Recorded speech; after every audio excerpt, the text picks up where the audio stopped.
Alo. Ağam salamu aleykum.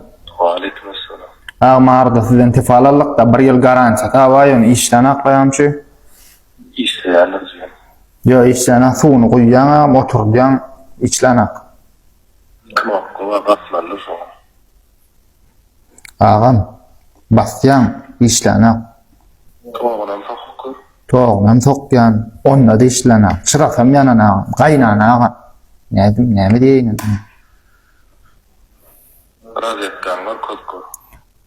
Beylek telefonlara bariyat beriya şol işlenak ağam. Şunda olay mısın kemçilik onu?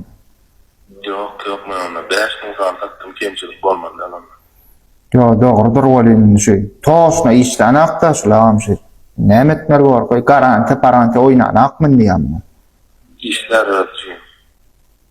Dövülmeni hakkı yok. Ayıp ol ya. Doğru.